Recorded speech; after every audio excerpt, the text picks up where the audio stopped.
So good morning everyone and I welcome you all to Saurabh Pandey UPSC YouTube channel के अंदर। So if you are preparing for civil service examination इस channel से जरूर से जुड़े। देखो, पहला टॉपिक है India largest solar cell and module manufacturing. Largest solar cell है एंड मॉड्यूल मैन्युफैक्चरिंग। सो ये जो टॉपिक है आपका, again this is important. Generally prelims context में इंपॉर्टेंट हो जाता है। रिन्यूएबल एनर्जी कंटेक्स्ट में कोई प्रश्न आता है, वहाँ पे आप यूज़ कर सकते हैं। यूएस का सैंक्शन थ्रेट है इंडिया के चाह बाहर इन्वेस्टमेंट के अंदर, आईआर का टॉपिक है।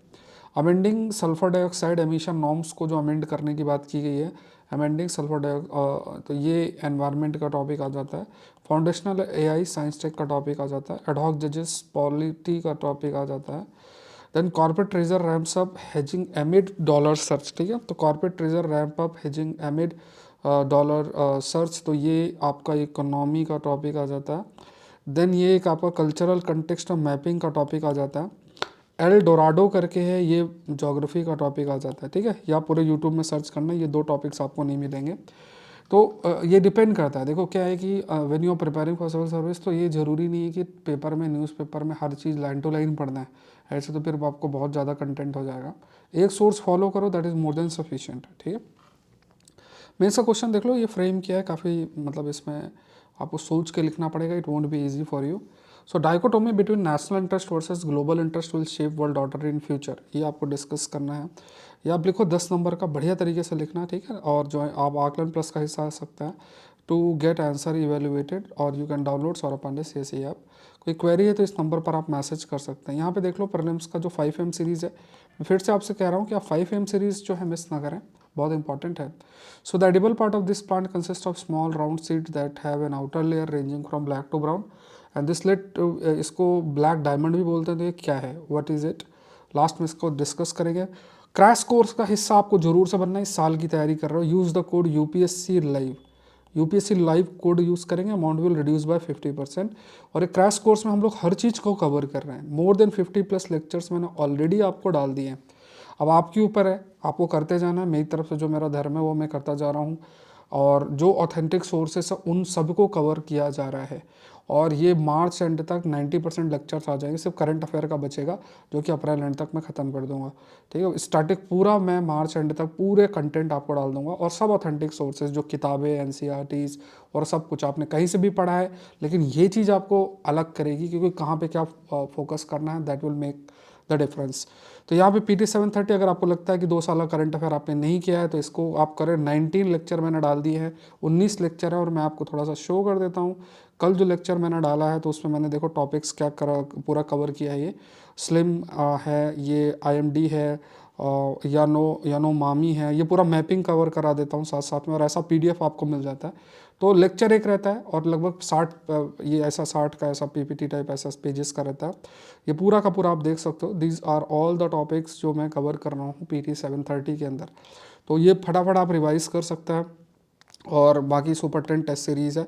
इसके लिए download Saurabh Pandey CSE app और use this code CSE app download करना है और यूपीएससी लाइव कोड यूज़ करना है। स्टार्ट करते हैं। India single largest solar cell making unit जो है वो आपकी लॉन्च की गई है। सो ये आपको बस थोड़ा सा फैक्ट याद रखना है कि solar cell and module manufacturing, तो यहाँ पे इंडिया का लार्जेस्ट सोलर सेल और मॉड्यूल मैन्युफैक्चरिंग यूनिट आपकी लॉन्च की गई है at at Gangaikondan industrial growth centre Tamil Nadu के अंदर। और ये टाटा पावर सोलर एनर्जी के द्वारा इस्टेब्लिश आपकी की गई है। इसमें काफ़ी सारी जॉब्स आ रही है, क्रिएट होंगी। तो ये फैक्ट्स बस आपको याद रखना था। यहाँ पे देखो, एक तो लार्जेस्ट सोलर यूनिट इंडिया में, इसमें लगभग 3800 करोड़ का इन्वेस्टमेंट है। 2000 के आसपास जॉब होंगी वुमेन के कंटेक्स्ट। अब देखो, एक मान लो मैं आपसे ये पूछता हूँ, या आप यूपीएससी का ऐसा ही दिमाग चलता है, इफ दे आस्क यू कि रिन्यूएबल एनर्जी वुमेन एम्पावरमेंट में कैसे हेल्प कर सकती है। एक ये छोटा सा एग्जाम्पल है।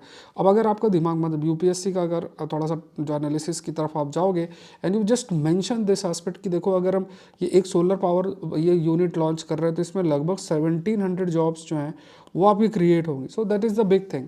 सो वुमेन के लिए है, तो वुमेन एम्पावर के इकोनॉमिक एम्पावरमेंट में काफ़ी महत्वपूर्ण रोल बनेगा। सो ये एडवांस टेक्नोलॉजी है, ठीक है। तो ये है रॉ मटेरियल प्रोडक्शन, फिर इसके कई जगह एप्लीकेशंस भी आपके होंगे। नेक्स्ट देखते हैं, इंडिया के थर्मल पावर एमिशन के कंटेक्स्ट में ये एक टॉपिक आपका जो है वो आया है। तो इसको थोड़ा सा गो थ्रू हो जाता है। तो अच्छा, ये थोड़ा इमेज मैंने दूसरी लगा दी इसमें, ठीक है। यहाँ पे इमेज मैंने दूसरी लगा दी। ये टॉपिक है US sanction threat on India Chabahar investment. Sanction threat जो है US का दिया हुआ है, कि चाबहार इन्वेस्टमेंट के। देखो ये पूरा खेल समझना आप, और अभी आप देखोगे कि गाज़ा को कैप्चर करने की बात की गई, सब एक दूसरे से चीज़ें जुड़ी हुई हैं। देखो क्या है कि एक कॉरिडोर मुंबई से होते हुए, जिसे हम IMEC बोलते हैं, जो India middle east Europe corridor जो आपका है, तो ये कॉरिडोर यहाँ से होता होता हैफा होता होता और ग्रीस तक जाता है। ये मैंने पहले कवर भी किया हुआ है, ग्रीस तक होते होते पूरा आगे तक यूरोप तक जाता है। तो वो कॉरिडोर जैसे G20 में लास्ट उसमें लॉन्च किया गया था, और उसमें पूरे आपके लाइक इफ़ यू सी तो इंडिया भी उसका हिस्सा था, और भी कई जो वेस्टर्न कंट्रीज़ है वो इस कॉरिडोर को डेवलप करना चाहते हैं, है कहीं ना कहीं। और भारत भी एक, मतलब भारत IMEC का भी हिस्सा है, at the same point of time India का ये भी है। तो यहाँ से अगर आप देखोगे तो यहाँ से चाबहार पोर्ट, गदर पोर्ट जो चाइना का है, जिसके चाइना पाकिस्तान इकोनॉमिक कॉरिडोर के माध्यम से ये जो गदर पोर्ट है, इस गदर पोर्ट को काउंटर करने के लिए चाबहार पोर्ट है, ठीक है, चाबहार पोर्ट आपका है।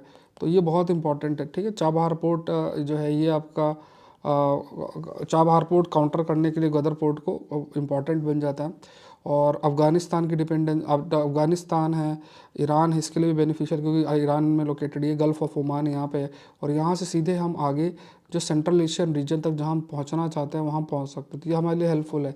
लेकिन अब ईरान और US का तो रिलेशन इतना अच्छा नहीं चल रहा है, तो वो क्योंकि ईरान को इससे बेनिफिट इकोनॉमिक होगा, तो उसने एक प्रकार से जो है सैंक्शन लगाने की बात की। पहले वेवर दे रखा, तब सैंक्शन लगाएगा, तो भारत को इसका नुकसान हो सकता है। अब इंडिया बात करेगा डिप्लोमेटिक वे में, क्या ठीक है करने दो, तो यहाँ पे इसको काउंटर करने के लिए काफ़ी जो है आपका हेल्पफुल रहेगा। तो एक ये चीज़ थोड़ा सा ध्यान में रखना है, सो दिस इज़ इम्पॉर्टेंट कि किस तरीके से लाइक ये प्रयास किया जा रहा है। ऑल्सो चाइना, जैसे देखो US बेसिकली गाज़ा को अपना कंट्रोल में लेके जो IMEC प्रोजेक्ट है उसको काफ़ी स्ट्रांग बनाना चाहता है, और ये चाबहार पोर्ट के को भी हो सकता है डिले करना चाहता हो कि भाई इसको डिले करो, क्योंकि एक अल्टरनेटिव के रूप में ये आ सकता है, रशिया चाइना के द्वारा भी बाद में यूज़ किया जा सकता है। ईरान के इकोनॉमिक डेवलपमेंट भी हो सकता है, और ईरान को पावरफुल कर सकता है। तो ये एक प्रयास जो है वो आपका हो सकता है। तो यहाँ पे क्या है, अभी कोई रिस्पांस तो भारत के द्वारा नहीं दिया गया US ने जो किया है, लेकिन फिर भी जो अब अभी फरवरी में इंडिया के प्राइम मिनिस्टर विजिट करेंगे, तो देयर इज़ अ पॉसिबिलिटी कि वहाँ से वो बातचीत करेंगे, और वहाँ पे वेवर ऑफ जो है वो आपका किया जा सके। नेक्स्ट देखते हैं, दैट इज़ हाँ ये आपका है अमेंडिंग SO2 एमिशन नॉर्म्स की बात की गई। ये वाला आर्टिकल एडिटोरियल का है, इसके कंटेक्स्ट में ये है, तो इसको देख लेते हैं। शुड इंडिया बिल्ट सॉरी ये टॉपिक देख लेते हैं थोड़ा सा। स्क्रीनशॉट जो है न्यूज़पेपर की वो गलत लग गई। सो सल्फर डाइऑक्साइड एमिशन नॉर्म्स की बात की। देखो सल्फर डाइऑक्साइड, जैसे कभी भी कोल की बर्निंग अगर आप करोगे, तो कोल की बर्निंग की वजह से क्या है कि एक जो गैस रिलीज़ होती है, सल्फर डाइऑक्साइड भी एक रिलीज़ होती है। सो थर्मल पावर प्लांट के लिए यहाँ पे मतलब कुछ रेगुलेशंस लगातार आपकी इंक्रीज़ हो रही है। लेकिन अभी जैसे दिसंबर 30 में ministry of environment climate change ने एक नोटिफिकेशन, जिसमें जो सल्फर डाइऑक्साइड से रिलेटेड जो कंप्लायंस डेडलाइन है उसको बढ़ाया गया है। अब यहाँ पे अभी देखो विश्व में क्या हो रहा है, विश्व में ये हो रहा है कि अब देश, जैसे अब डोनाल्ड ट्रंप है, उनका मानना है कि भाई क्लाइमेट चेंज जैसी चीज़ें हो नहीं रही है, वो दोबारा से कई ऐसे अपने प्रोजेक्ट रन कर रहे हैं, ड्रिल बेबी ड्रिल, मतलब कि वो ड्रिल करके जो गैस और ये सब निकालना पूरा चाहते हैं, पूरा सब कुछ। तो वो इस तरीके से मतलब नेचुरल गैस है जहाँ उनके पास ऑयल है, ये सब करके उनको बेच के पैसा कमाना चाहते हैं, चाहे वो अलास्का का रीजन हो या जहाँ भी वो प्रेजेंट है, जहाँ उनको लगता है कि हमारी ज़मीन के नीचे इतना सब कुछ प्रेजेंट है, वहाँ ये सब वो करेंगे। तो यहाँ पे क्या है कि मतलब विश्व अगर दोबारा से नॉन रिन्यूएबल या फॉसिल फ्यूल एनर्जी की तरफ जाएगा, तो अब बहुत सारे कंप्लायंस वो डिले होंगे। ये एक matter of concern, but Bharat के लिए तो एक टेक्नोलॉजिकल चैलेंज है कि आप कैसे करते हो, आपके पास अल्टरनेटिव सोर्स ऑफ एनर्जी नहीं है, और अगर अल्टरनेटिव सोर्स की तरफ जाते भी हो तो उसमें कॉस्ट बहुत हाई है, तो अफोर्डेबिलिटी पार्ट भी एक मैटर जो है वो करता है। सो अभी ये कंप्लायंस की डेडलाइन बढ़ाई गई है। तो जो सल्फर डाइऑक्साइड है, यहाँ पे देखा जाए तो ये डेडलाइन को एक्सटेंड आपका फर्दर किया गया है। 2015 का जो है आपका रेगुलेशन था, जिसमें इंटरनेशनल स्टैंडर्ड्स को मीट करना है। 2017 कंप्लायंस डेडलाइन है, ये रखी गई थी, फिर उसको नहीं मीट हो पाया। तो यहाँ पे जो डिबेट है कि जो एक टेक्नोलॉजी जिसे फ्लू गैस डीसल्फराइजेशन टेक्नोलॉजी बोलते हैं, तो इसमें ये ऐसी टेक्नोलॉजी है जिसके माध्यम से जो सल्फर डाइऑक्साइड के लेवल को रिड्यूस किया जाता है। तो इंडिया का जो कोल का कोल में लोअर सल्फर कंटेंट है, और इंडियाज को कोल, जो भारत का जो कोल है उसमें लोअर सल्फर कंटेंट है। The shift in focus to FGD technology implementation about its long term viability and associated cost. तो यही है, क्योंकि देखो सल्फर कंटेस्ट जो कंटेंट ऑलरेडी लो है, सो अगर सल्फर कंटेंट लो है तो जो SO2 है, सल्फर डाइऑक्साइड है, तो वो भी कम होगा। और आप FGD टेक्नोलॉजी को कंप्लायंस करते हो, उसका कॉस्ट बहुत अधिक है, तो आप कैसे इसको मैनेज किया जाता है देखने वाली बात है। सो ये एक है। फिर कहा गया कि आप जो सेंट्रल इलेक्ट्रिसिटी अथॉरिटी के अकॉर्डिंग है कि डिफरेंट रीजन, जोग्राफिकल रीजन है, वहाँ पे अलग अलग मतलब चैलेंजेस हैं, अलग अलग तरीके के कोल है, तो सब जगह आप यूनिफॉर्म ऐसे नॉर्म्स कैसे कर सकते हो। सो फेस्ड मैनर में करना चाहिए, या ना कि सभी जगह एक साथ इम्प्लीमेंट करने का प्रयास करना चाहिए। तो रिसेंट स्टडी जो नीति आयोग की बात की गई है उसके तहत SO2 एमिशन जो है might not be a critical for improving compare to particulate matter. तो ये एक चीज़ कही गई, मतलब सल्फर डाइऑक्साइड से पर्टिकुलर मतलब जो छोटे छोटे पार्टिकल्स होते हैं, जैसे PM2.5, PM10, ये जो पार्टिकल्स होते हैं, तो उनके कंपैरिजन देखा जाए they have a bigger role, ठीक है। पर्टिकुलर मैटर की बात करें तो उनका जो रोल है that is bigger in comparison to the sulphur dioxide. So मतलब पॉल्यूशन, एयर क्वालिटी को मेंटेन, तो नीति आयोग की स्टडी आपकी ये कहती है। फिर ये भी कहा गया कि अगर हम बहुत ज़्यादा रेगुलेट करेंगे, फॉर एग्जांपल यहाँ पे जैसे फॉर एग्जांपल FGD इंस्टॉलेशन और ये सब हम करेंगे, तो ये इलेक्ट्रिसिटी कॉस्ट बढ़ जाएगा और एक कंज्यूमर का बर्डन भी उससे कहीं हद तक बढ़ जाएगा। फिर ये भी है, इंस्टॉल्ड इक्विपमेंट इशू है कि बहुत सारे जो प्लांट्स हैं already contracted for FGD installation. So ये है कि लाइक कई सारे जैसे इन इक्विपमेंट्स का ऑपरेशनल इशू और बहुत सारी चीज़ों का है। फिर क्योंकि आप ऐसे इतने बड़े बड़े इक्विपमेंट लगाओगे, उसको मैनेज कैसे करते हैं उस पर भी एक्सपर्टीज़ डेवलप करनी पड़ेगी धीरे धीरे, तो उससे भी कई चैलेंजेस जो है राइज हो रहे हैं। तो फर्दर एक तो कहा गया कि इलेक्ट्रिसिटी कॉस्ट बढ़ सकता है, इक्विपमेंट इश्यूज हो सकते हैं। नीति आयोग को कहना है कि देखो सल्फर डाइऑक्साइड को रिड्यूस करने से ही नहीं, बट पर्टिकुलर मैटर को रिड्यूस करने से जो हम आप कह सकते हैं कि एयर क्वालिटी को इम्प्रूव कर सकते हैं। अब ये थोड़े थोड़े फैक्ट्स हैं, तो ये फैक्ट्स आप फटाफट आप रीड कर लोगे ना, तो ये रिवीजन के लिए आपको बहुत हेल्प करेंगे, ठीक है। फैक्ट्स मैंने ऐड किए हुए हैं। On the appointment of ad hoc जजेस टू द हाई कोर्ट, ठीक है। तो ये टॉपिक आपका महत्वपूर्ण है, पॉलिटी से related. This is again a very important topic if you talk about in the context of polity. Polity के कंटेक्स्ट में बहुत महत्वपूर्ण आपका बन जाता है। सो एडहॉक जजेस है, देखो एक तो जजेस परमानेंट होता है जो अपॉइंट आपके होता है, और एक आपका एडहॉक जजेस होता है। एडहॉक मतलब कुछ समय के लिए अपॉइंट किया जाता है। जैसे बर्डन बहुत सारे केसेस का बढ़ रहा है, अब उस केस में हम क्या we can move towards ad hoc जजेस की तरफ हम प्रोसीड कर सकते हैं। सो यहाँ पे क्या है कि अब इससे पता नहीं ये मिस्टेक मुझसे कैसे होगी।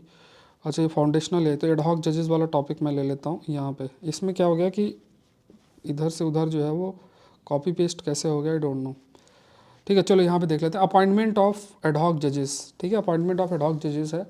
सो यहाँ पे सबसे बड़ा चैलेंज है बैकलॉग ऑफ केसेस। बहुत सारे केसेस आपके मतलब डेटा आपको थोड़ा बहुत आप देख सकते हो कि है ना, तो यहाँ पे आप कह सकते हैं कि बैकलॉग ऑफ केसेस बहुत तेज़ी से है।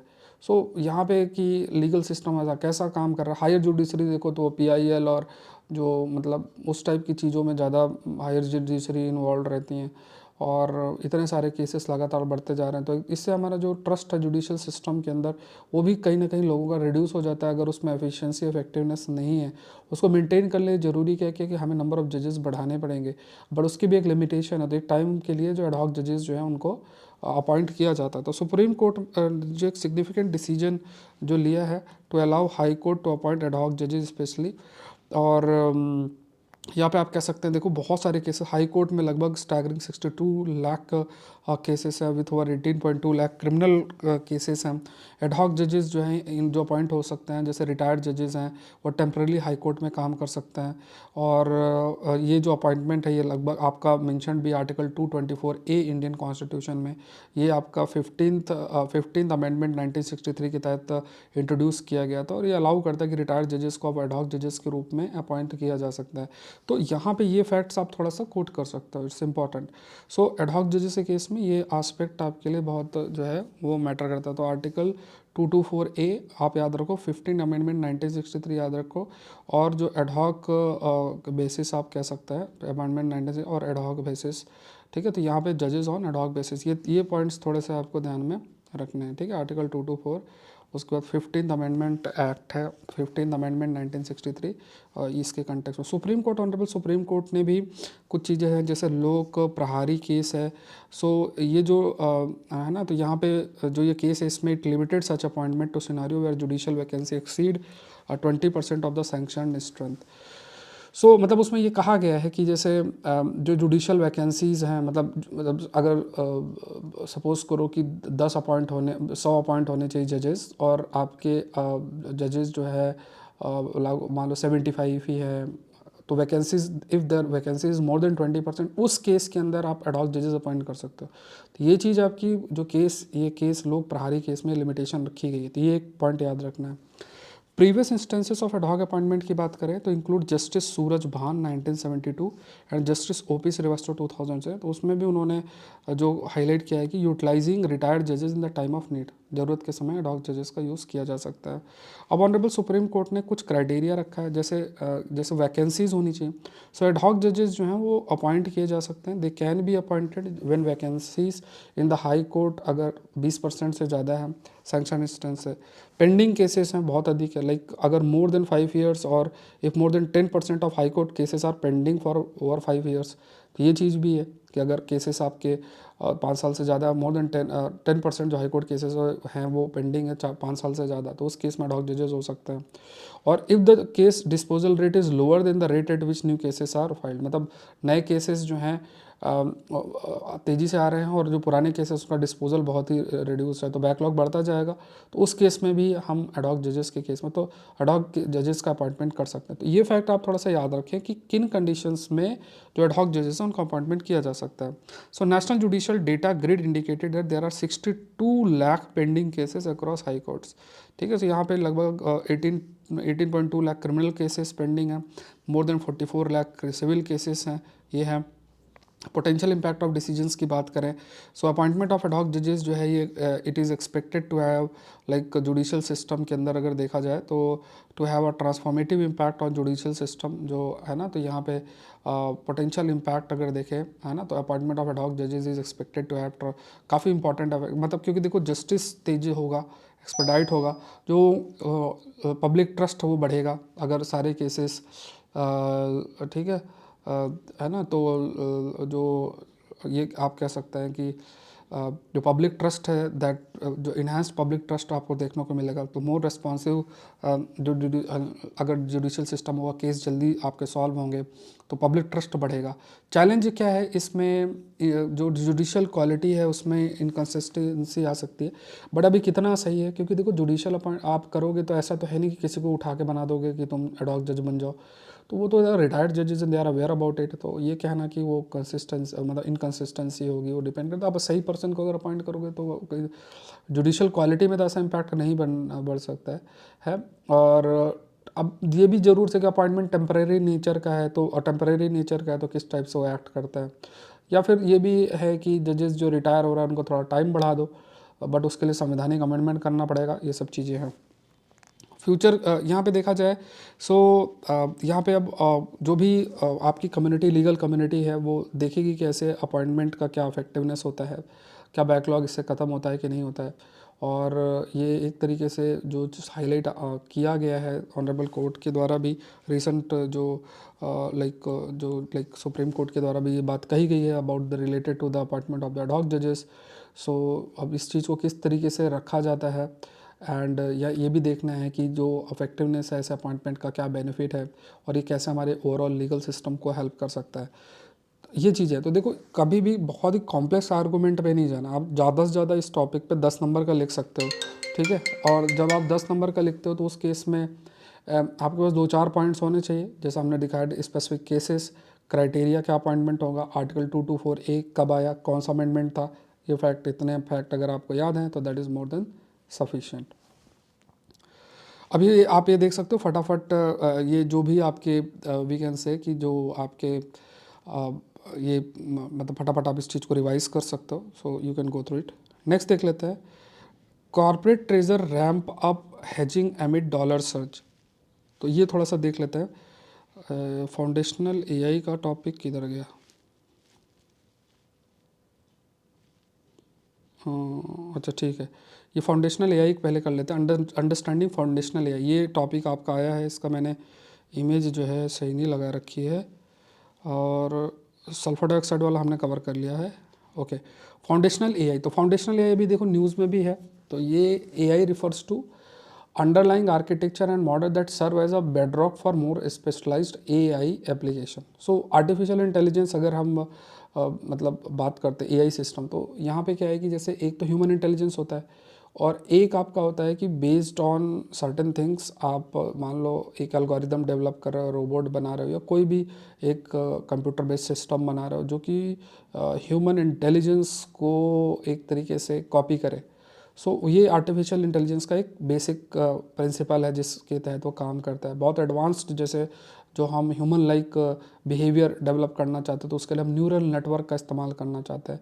सो जैसे अब इंसान के इंटेलिजेंस के लिए हम कहते हैं ना कि यार अगर हमारा फाउंडेशनल बेसिक अच्छा होना चाहिए, जैसे मैथ्स है, साइंस है, ऐसा एक फाउंडेशनल बेसिक, उसी बेसिस पर हमारा इंटेलिजेंस आगे बढ़ेगा।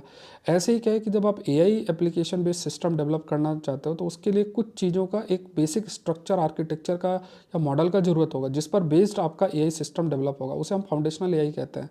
तो ये जो मॉडल्स होते हैं they are design to perform बहुत सारे टास्क होते हैं, और अब अगर आपने फाउंडेशनल एआई बना लिया तो उसमें ऊपरी तरह तरह कुछ चेंज कर सकते हो। जैसे मान लो मैंने मैथ्स पढ़ा हुआ है, साइंस पढ़ा, तो साइंस बेस्ड प्रोजेक्ट में कहीं भी आप मतलब वो हम अपना थोड़ा नॉलेज को इधर उधर करके यूज़ करके और हम वहाँ पे वर्क कर सकते हैं। इसी तरीके से क्या है कि जैसे अगर आप फाउंडेशनल एआई डेवलप कर लेते हो तो इस मॉडल के बेसिस पर आप different specialized AI application develop कर सकते हो, और अलग अलग फील्ड में उसका इस्तेमाल जो है वो आपका हो सकता है।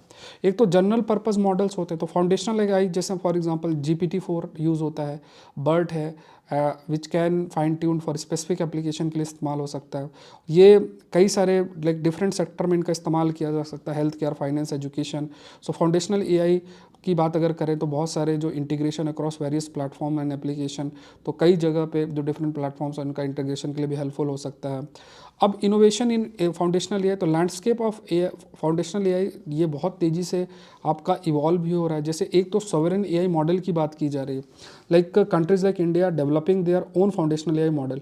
सो हम अपना, जैसे हर देश अपना खुद का एआई मॉडल डेवलप करना चाहते हैं, क्योंकि अगर आप फाउंडेशनल एआई खुद का डेवलप करोगे तो उस पर सर्टेन चेंजेस करके या उसको जो स्पेसिफिक जो टास्क है उसके लिए इस्तेमाल किया जा सकता है, और कई फाइनेंशियल टेक्नोलॉजीज के लिए भी इस्तेमाल किया जा सकता है। जो new architecture are being developed specifically जो फाइनेंशियल टेक्नोलॉजीज़ हैं।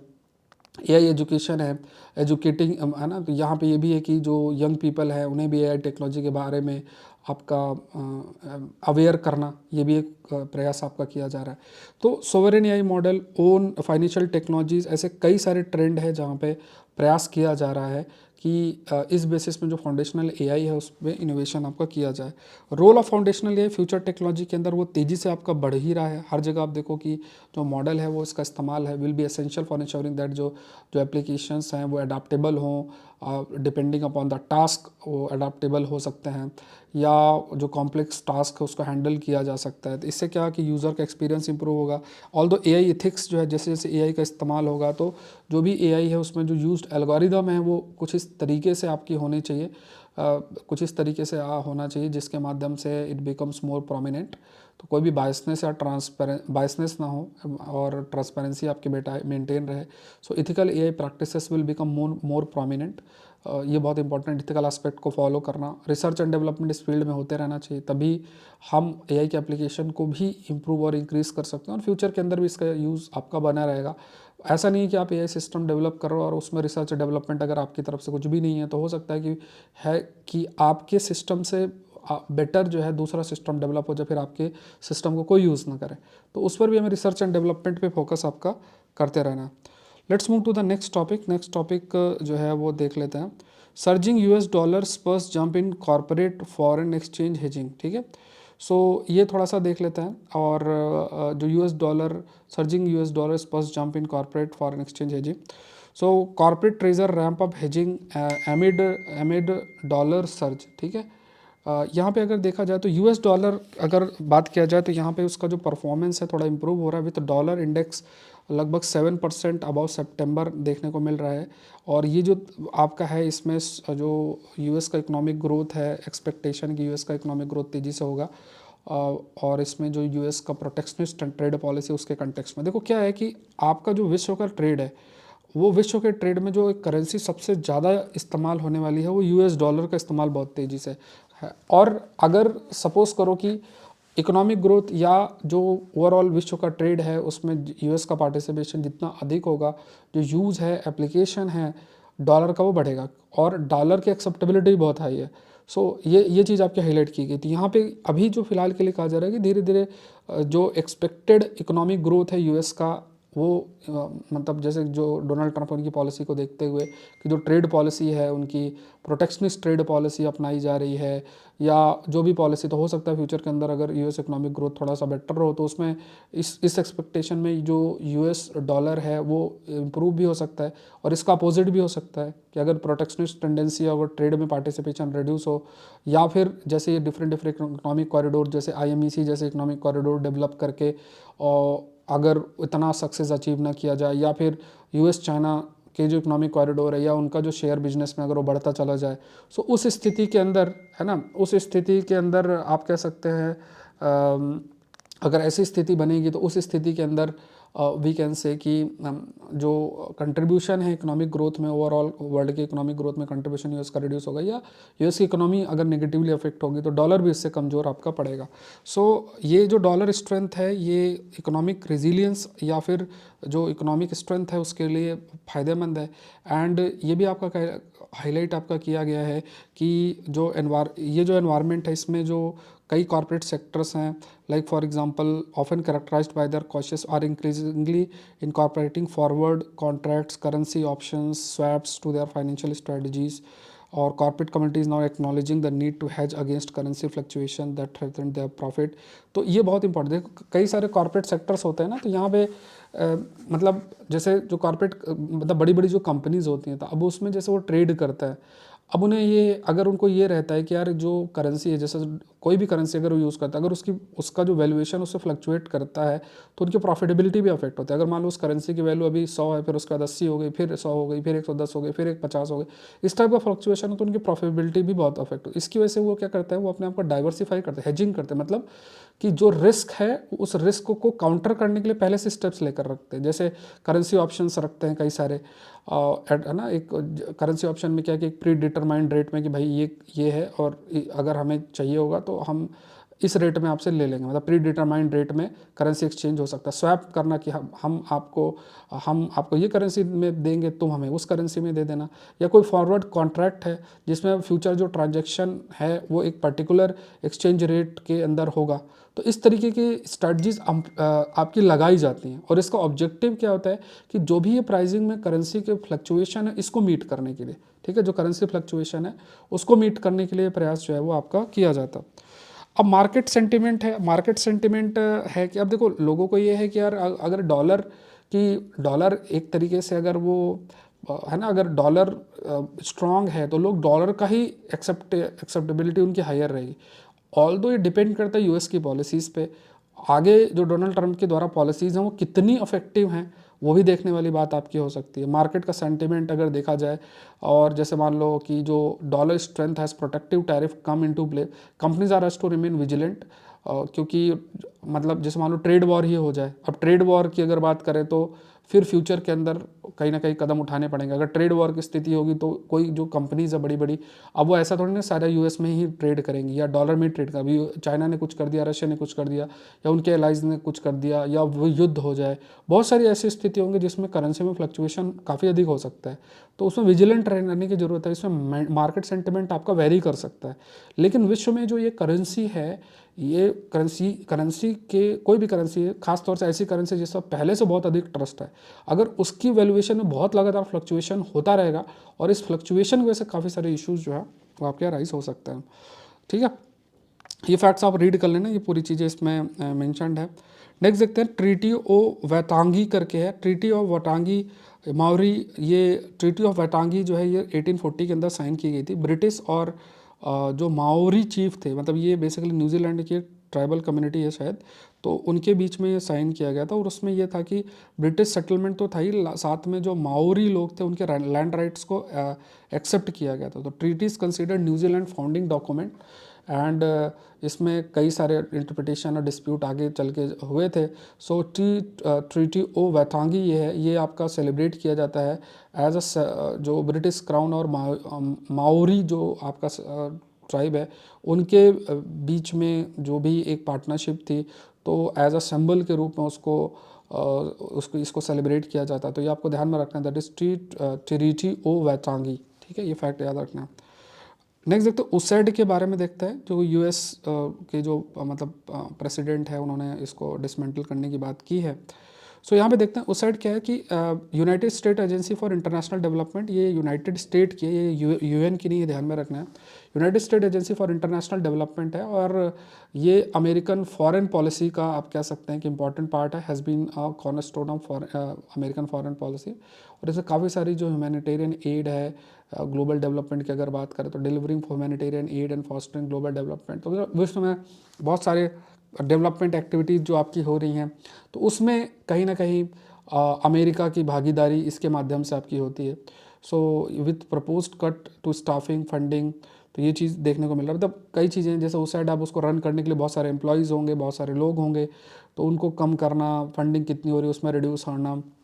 तो USAID basically US government agency है जो कि फॉरेन एड और डेवलपमेंट असिस्टेंट को एडमिनिस्टर करती है।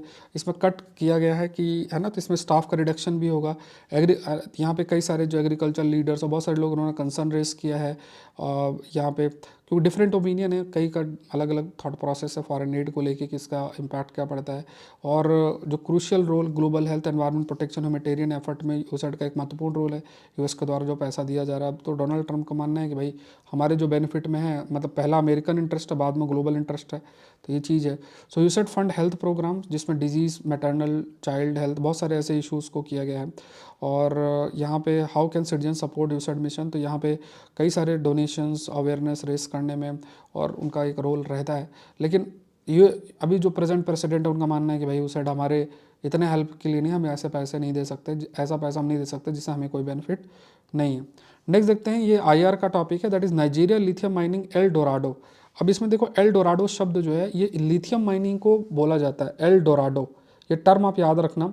और लिथियम माइन खासतौर से नाइजीरिया इन सब में जो लिथियम माइनिंग होती है, तो वहाँ पे एल डोराडो शब्द यूज़ आपका होता है। तो यहाँ पे दो चीज़ें मैंने आपको बताई है जो टर्म है, एक तो अफ्रीका में आप देखोगे तो किन जगह पे लिथियम माइनिंग आपकी होती है, तो ये देख लो, नामीबिया में है, जिम्बाब्वे में है, कॉन्गो आप देख लो, घाना है, माली है, ऐसे कई जगह पे है। तो यहाँ पे स्पेसिफिक आप देखोगे तो बिकीता, करीब, गाउ लमीना, ईवो या मनोनो, किटो, टोलो, ठीक है, इस टाइप के है। ठीक है, तो ये कई सारे ऐसे लिथियम माइनिंग इन जगह में होती है। तो कई बार हो सकता है अफ्रीका में आपसे पूछ ले लिथियम माइनिंग बताओ। और ये एल, यहाँ पे टर्म जो मैंने निकाला एल डोराडो, तो आपसे पूछा जाए एल डोराडो न्यूज़ में था क्या है, तो थोड़ा सा ध्यान, ये लिथियम माइनिंग को ऐसा बोलता है। सो कई सारे देश हैं जहाँ लिथियम माइनिंग, जैसे मैं तो आपको अफ्रीका का बताया, वैसे ऑस्ट्रेलिया, चिली, अर्जेंटीना इन जगह पे काफ़ी अधिक है। ऑल्दो कई कंसर्न भी, एनवायरमेंटल कंसर्न भी रेस किए जाते हैं, जैसे वाटर का यूज़ है, इकोसिस्टम। माइनिंग से देखो क्या ही होगा, माइनिंग आप करोगे तो पूरा इकोसिस्टम डैमेज होगा। रोड बना रहे हो, वहाँ पे माइनिंग कर रहे हो, पूरा आसपास का इकोसिस्टम डैमेज होगा, उससे फ्लोरा फौना सब इफेक्ट होंगे, बायोडाइवर्सिटी इफेक्ट होगी। ठीक है, तो देखते हैं। तो आप क्रैश कोर्स का हिस्सा जरूर से बने, मैं आपको दिखा देता हूँ कि ये देखो प्रीलिम्स का करंट अफेयर्स है जो कल मैंने ये आपको, सॉरी ये है क्या, ये है, ठीक है। तो ये हाँ, ये मैंने आपके लिए प्रीलिम्स का कंटेंट डाला था, तो ये पूरा कंटेंट ये आप देख सकते हो, पूरा मैपिंग वैपिंग सब इंक्लूडेड है। तो ये PT 730 है, तो ये सब कुछ इसके अंदर इंक्लूडेड है, प्लस स्टैटिक पार्ट है, ये भी सब कुछ इंक्लूडेड है, तो कुछ भी नहीं रहा है इसमें। तो ये पूरा मैं जो स्टैटिक पार्ट हो मार्च एंड में ख़त्म हो जाएगा और PT 730 अप्रैल एंड में ख़त्म हो जाएगा। ठीक है, तो 18-19 लेक्चर्स ऑलरेडी इसमें मैंने डाल दिए हैं। तो ये बहुत अल्टीमेट कोर्स है, और यूज़ करो कोड UPSC लाइव, तो अमाउंट विल रिड्यूस बाय 50%, तो इसको मिस नहीं करना है अगर आप तैयारी कर रहे हैं। और सौरभ पांडे CSE ऐप आप डाउनलोड कर सकते हैं। अगर अलग से आप PT 730 ज्वाइन कर सकते हैं तो आप UPSC लाइव कोड यूज़ करके 50% रिड्यूस हो जाएगा। 10 फुल लेंथ टेस्ट है, तो पहला टेस्ट आपका मंडे को शेड्यूल्ड है, ये शेड्यूल्ड है ऑलरेडी। फुल लेंथ टेस्ट है 10 आपके, और ये सब है। ज्वाइन करने के लिए आप saurabhpandeyupsc.com पे जा सकते हैं, ऑल कोर्सेज में क्लिक कर सकते हैं। और लैपटॉप से भी क्लासेस कर सकते हैं लॉगिन बटन दबा के। सौरभ पांडे CSE इस ऐप को आप डाउनलोड कर सकते हैं, ठीक है। और यहाँ पे ये जो आपका पूरा टेलीग्राम चैनल है, इसका लिंक डिस्क्रिप्शन बॉक्स है, यहाँ से आप हिंदू का PDF डाउनलोड कर सकते हैं। saurabhpanda.upsc.com में प्रॉपर PDF डाउनलोड कर सकते हैं। चलो एक क्वेश्चन है आपके लिए, आप कमेंट सेक्शन में इसका आंसर बताना, वैसे आंसर लिखा हुआ है। 5 AM सीरीज़ प्लीज़ मिस मत करें, एटलीस्ट थोड़ा देखें, शॉर्ट पे नोट्स बनाते रहें। वीक में 4 क्लासेस होंगी उसकी, तो 4 क्लासेस होंगी तो उनको आप फॉलो कर लें। और क्वेश्चन देख लो, मेंस का dichotomy between national interest versus global interest will shape world order in future. ये मैंने अमेरिका को लेके बोला है कि उनको उनको नेशनल इंटरेस्ट ज़्यादा इंपॉर्टेंस लग रहा है ग्लोबल इंटरेस्ट से। तो आप बताओ, इसमें आप अपने पॉइंट्स 10 नंबर में जरूर से लिखना। आकलन प्लस में आप अपने आंसर का इवेल्युएशन करा सकते हैं। Download Saurabh Pandey CSE app, and कोई क्वेरी है तो इस जो नंबर आपको 9057921649 है, उस नंबर पर मैसेज कर सकते हैं। मिलता है नेक्स्ट सेशन में। Thank you everyone, thank you.